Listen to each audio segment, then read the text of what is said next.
এবার সরাসরি রাস্তায় নামাজ আদায় নিয়ে বিস্ফোরক সিদ্ধান্ত নিয়েছে পশ্চিমবঙ্গে শুভেন্দু অধিকারীর নতুন সরকার। পশ্চিমবঙ্গের মসনদে বিজেপি সরকার বসতেই নতুন নিয়ম আসতে শুরু করেছে শুভেন্দু অধিকারীর স্পষ্ট বার্তা। রাস্তা দখল করে নামাজ আর নয়। এমনকি কলকাতার ঐতিহ্যবাহী রেড রোডের ঈদের জামাত নিয়েও তৈরি হয়েছে তীব্র বিতর্ক। মুসলিমদের ধর্মীয় স্বাধীনতায় হস্তক্ষেপের অভিযোগ তুলেছে বিরোধীরা। প্রশ্ন উঠেছে, উত্তরপ্রদেশের পথেই কি হাঁটছে পশ্চিমবঙ্গ? একের পর এক কড়াকড়ি গরু পাচার বিরোধী অভিযানের নামে হয়রানি আর ধর্মীয় ইস্যু ঘিরে উত্তপ্ত রাজনীতি। তাহলে কি শুভেন্দু অধিকারীকে বলতে চাই, এই বাংলাদেশ তোমার রামরাজত্ব নয়, এই বাংলাদেশ শাহজালালের বাংলাদেশ। এদেশের প্রতি ইঞ্চি মাটি আমার জায়নামাজের মাটি। মুখ সামলে কথা বলবে।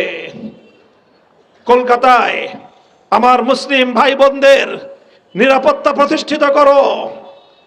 তুমি নির্বাচনে তোমরা বিজয়ের ঘোষণা দিয়েছ। তোমাদের বিজয় নিয়ে তোমাদের দেশেই অনেক সমালোচনা, অনেক বিতর্ক এবং অনেক সন্দেহ সংশয় রয়েছে। কোনো মসজিদ থাকবে না, সব মন্দির। পশ্চিমবঙ্গে নির্বাচনী ফল ঘোষণা হওয়ার পর এখন পর্যন্ত মসজিদ সহ 34 মুসলিম সম্পত্তিতে হামলার ঘটনা ঘটেছে। মসজিদে হামলা ঠেকাতে গিয়ে নিহত হয়েছেন একজন। পশ্চিমবঙ্গে বিধানসভা নির্বাচনের ফল ঘোষণার পর এমন সহিংস ঘটনায় ছড়িয়ে পড়েছে আতঙ্ক, আগুন আর প্রতিশোধের রাজনীতি। বিধানসভা নির্বাচনে বিজেপির জয়ের পর মাত্র 4 দিনের ব্যবধানে রাজ্যের মসজিদ ও মুসলিম সম্পত্তিতে শুভেন্দু অধিকারী তিনি আমাদেরকে যেইভাবে আঙ্গুল তুলে বলে যে বাংলাদেশে কয়েক মিনিটে শেষ করে ফেলবে, মুসলমান কয়েক মিনিটে শেষ হওয়ার জাতি না। জোরে কোন আল্লাহ। আজকে পশ্চিমবঙ্গে যারা মুসলমানদের গায়ে হাত দিচ্ছে প্রমাণ হয়ে যাচ্ছে অচিরেই মুসলমানদেরকে জেগে উঠা লাগবে। আমি আজকের এই মাহফিল থেকে পরিষ্কার ভাবে বলি, গজওয়ে হিন্দ আপনারা ডাইকা এনেন না। শুভেন্দু অধিকারী সহ যারা গজওয়ে হিন্দকে ডেকে আনার চেষ্টা চালাচ্ছে, নিশ্চিতভাবে খাতা কলমে লিখে রাখেন, ওই যুদ্ধের ভিতরে মুসলমানদের দামামা বেজে উঠবে, কালেমার পতাকা উড্ডীন হবেই হবে, বিজয় একমাত্র মুসলমানের হবে। এবার সরাসরি রাস্তায় নামাজ আদায় নিয়ে বিস্ফোরক সিদ্ধান্ত নিয়েছে পশ্চিমবঙ্গে শুভেন্দু অধিকারীর নতুন সরকার। পশ্চিমবঙ্গের মসনদে বিজেপি সরকার বসতেই নতুন নিয়ম আসতে শুরু করেছে শুভেন্দু অধিকারীর স্পষ্ট বার্তা। রাস্তা দখল করে নামাজ আর নয়। এমনকি কলকাতার ঐতিহ্যবাহী রেড রোডের ঈদের জামাত নিয়েও তৈরি হয়েছে তীব্র বিতর্ক। মুসলিমদের ধর্মীয় স্বাধীনতায় হস্তক্ষেপের অভিযোগ তুলেছে বিরোধীরা। প্রশ্ন উঠেছে, উত্তরপ্রদেশের পথেই কি হাঁটছে পশ্চিমবঙ্গ?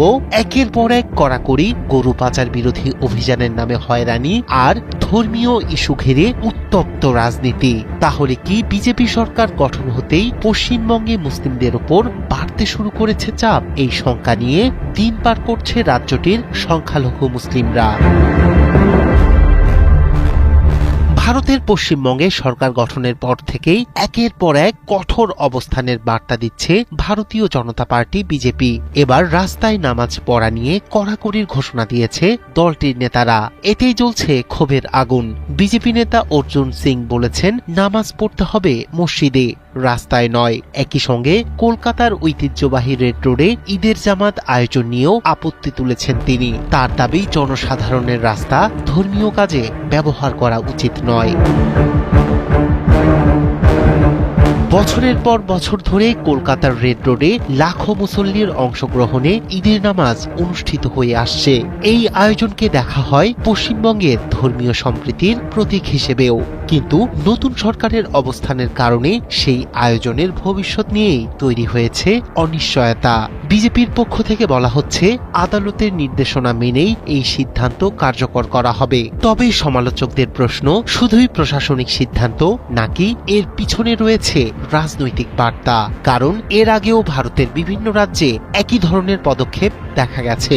বিশেষ করে উত্তরপ্রদেশে যোগী আদিত্যনাথ সরকারের আমলে প্রকাশ্য স্থানে নামাজ আদায়ে একাধিক বিধিনিষেধ আরোপ করা হয়। কোথাও কোথাও পার্ক, খেলার মাঠ কিংবা রাস্তার উপর জুমার নামাজ বন্ধে প্রশাসনিক নির্দেশনাও জারি করা হয়েছিল।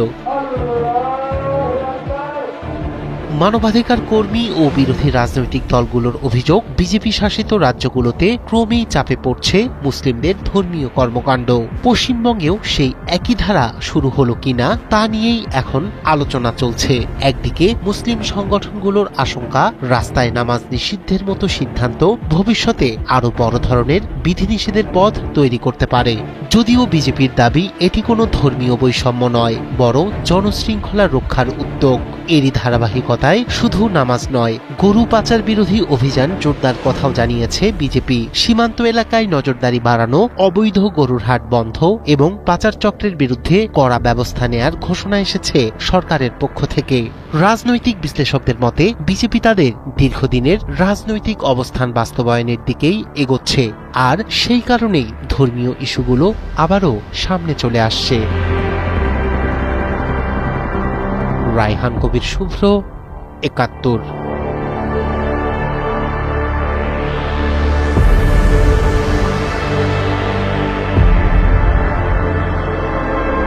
নিয়ে বাংলার মানুষ ক্ষমতার মসনদে বসিয়েছে, আপনি দেশের মানুষের সেই প্রত্যাশা পূরণ করুন। সীমান্তের অপর প্রান্ত থেকে আর কাউকে যেন পুশিন করে বাংলাদেশের দিকে ঢুকিয়ে দেওয়া যায়। ভারতের মুসলমানরা ভারতের নাগরিক, সম্মান নিয়ে, অধিকার নিয়ে, মর্যাদা নিয়ে তারা ভারতেই বসবাস করবে। আমরা ভারতের মুসলমানদের প্রতি বাংলাদেশ থেকে সংহতি প্রকাশ করি। তোমরা নরেন্দ্র মোদীর হিন্দুত্ববাদের বিরুদ্ধে প্রতিরোধ গড়ে তোলো, বিশ্ব মুসলিম তোমাদের সাথে আছে ইনশাআল্লাহ। সীমান্তের অপর প্রান্তে শুভেন্দু অধিকারী যেই বাংলাদেশ বিরোধী, বাংলাদেশের স্বাধীনতা বিরোধী, বাংলাদেশের আভ্যন্তরীণ বিষয়ে উস্কানিমূলক যে মন্তব্য করেছে, সেজন্য তাদের দেশের হাই কমিশনারকে তলব করে সেজন্য প্রতিবাদ জানান, পদক্ষেপ গ্রহণ করুন।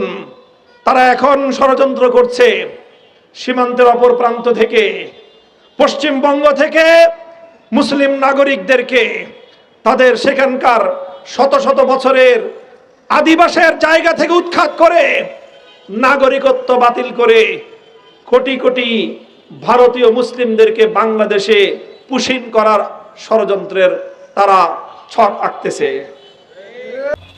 আমরা বাংলাদেশে অনেক জীবন, অনেক রক্ত, অনেক আত্মত্যাগের বিনিময়ে ফ্যাসিবাদের বিরুদ্ধে অনিঃশেষ এক সংগ্রামের মধ্য দিয়ে ২০২৪ সালের ৫ই আগস্ট এক ঐতিহাসিক গণ অভ্যুত্থান এবং বিপ্লবের মধ্য দিয়ে বাংলাদেশকে ফ্যাসিবাদ মুক্ত করেছি। কিনা বলে আমরা আমাদের হিন্দু ভাইদেরকে বাংলাদেশে আদর করে রেখেছি।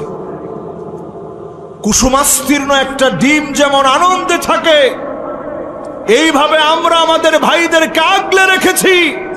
আজকে পশ্চিমবঙ্গে যারা মুসলমানদের গায়ে হাত দিচ্ছে, প্রমাণ হয়ে যাচ্ছে অচিরেই মুসলমানদেরকে জেগে উঠা লাগবে। সময় কিন্তু এত সহজে পার হয়ে যাবে না।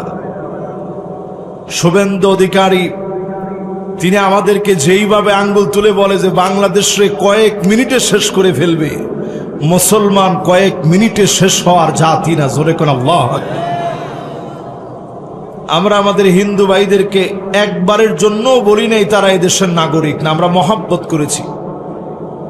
কিন্তু খুবই গোটা করে তারা বাংলাদেশের মুসলমানদেরকে অপমান করে দিন দিন কথা বলছে। আমরাও শোনায় দিতে চাই, যারে আপনি বাংলাদেশে পাঠাইতে চান আপনি সসম্মানে পাঠান, আমরাও সম্মানটা দেখব। ঠিক না ভাই? মামলার চাঞ্চল্যকর প্রতিবেদন প্রকাশ করেছে মানবাধিকার সংগঠন association for protection of civil rights APCR. মানবাধিকার সংগঠনটির দাবি, কোচবিহার থেকে হাওড়া, বারাসাত থেকে মুর্শিদাবাদ, টার্গেট করা হয়েছে মসজিদ, মুসলিমদের বাড়িঘর, মাংসের দোকান ও ব্যবসা প্রতিষ্ঠান। কোথাও হামলা, কোথাও ভাঙচুর, কোথাও আবার সংখ্যালঘুদের হুমকি দিয়ে এলাকা ছাড়ার চাপ, এমনকি বুলডোজার মিছিল ও উস্কানিমূলক স্লোগানের অভিযোগও উঠেছে। পশ্চিমবঙ্গে কি তবে নতুন এক ভয়াবহ সাম্প্রদায়িক বাস্তবতা তৈরি হচ্ছে, তা নিয়েই বাড়ছে জল্পনা। Association for protection of civil রাইটসের প্রকাশিত এক প্রতিবেদনে দাবি করা হয়েছে, নির্বাচনের ফল প্রকাশের পর 4 মে থেকে 7 মে পর্যন্ত রাজ্যে অন্তত 8টি জেলায় ধারাবাহিকভাবে এসব ঘটনা ঘটেছে। এপিসিআর জানায় তারা মোট 34টি পৃথক সহিংস ঘটনার তথ্য নথিভুক্ত করেছে। সবচেয়ে বেশি ক্ষতিগ্রস্ত এলাকার মধ্যে রয়েছে কোচবিহার, উত্তর ও দক্ষিণ 24 পরগনা, মুর্শিদাবাদ, হাওড়া, মালদা, বীরভূম এবং কলকাতা মেট্রো অঞ্চল। সংস্থাটির দাবি, এসব সহিংসতায় অন্তত 2 জন নিহত হয়েছেন। এর মধ্যে কোচবিহারের গোসাইনিমারিতে একটি মসজিদ রক্ষা করতে গিয়ে এক মুসলিম ব্যক্তির মৃত্যুর অভিযোগ উঠেছে। প্রতিবেদনে বলা হয়, জয় শ্রীরাম স্লোগান দিয়ে ওই এলাকায় মসজিদে হামলা চালানো হয়। মন্দির হবে এখন, সব কাজ হচ্ছে। এপিসিআর আরো দাবি করেছে, মুসলিম মালিকানাধীন হোটেল, মাংসের দোকান, গবাদি পশুর হাট এবং আমিষ খাদ্য ব্যবসার সঙ্গে যুক্ত প্রতিষ্ঠানগুলোকে পরিকল্পিতভাবে লক্ষ্যবস্তু করা হয়েছে। বারাসাতে 2টি মুসলিম মালিকানাধীন হোটেল গুড়িয়ে দেওয়ার অভিযোগ উঠে আসে ওই প্রতিবেদনে। পাশাপাশি কলকাতা এবং বিভিন্ন জেলায় মাংসের দোকান বন্ধ করে দিতে চাপ সৃষ্টি এবং হামলার ঘটনাও তুলে ধরা হয়। প্রতিবেদন অনুযায়ী অন্তত 54টি সম্পত্তি ক্ষতিগ্রস্ত হয়েছে এবং শারীরিক, মানসিক ও অর্থনৈতিকভাবে ক্ষতিগ্রস্ত হয়েছেন প্রায় 50 জন মুসলিম।